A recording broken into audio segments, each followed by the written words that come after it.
JD Vance, he's been speaking out. Take a listen to what he had to say. If you look in nearly every country from Canada to the UK that imported large amounts of cheap labor, you've seen productivity stagnate. I don't think that's not a total happenstance. I think that the connection is very direct. He also went on as well, basically to say that he thinks that many countries in the West, including us, have become really quite lazy as a result of some of this stuff. Ben Habib? Well, he's absolutely right, and the numbers speak for themselves. You know, we've got mass immigration taking place across Europe and into the United Kingdom, and GDP per capita has actually shrunk over the last 12 quarters. So on a GDP per capita basis, we are seeing the country getting poorer and poorer. And of course, that is bound to happen if the people that you're taking into your country are not highly skilled. In fact, I would say in many respects, we're taking in people who are entirely unskilled.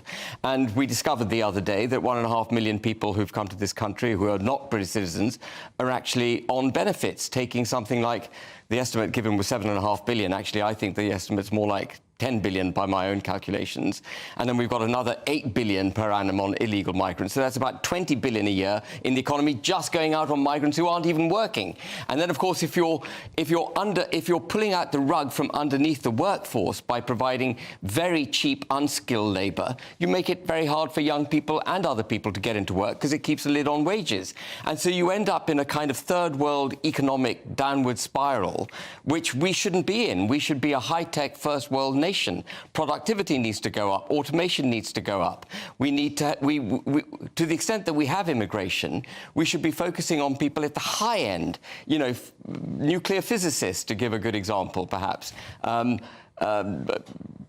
Surgeons, that sort of thing. We should not be taking in unskilled or unskilled and low-skilled workers at the rate that we're taking them in. It's absolutely, it's destroying the economy, and beyond that, it's destroying our culture, it's destroying communities.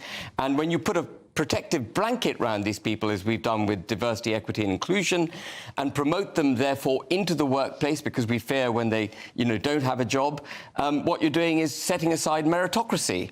And when you set aside meritocracy, then you've got a whole new set of problems that you create for the economy. The damage that's being done with mass immigration to this country at every single level is enormous.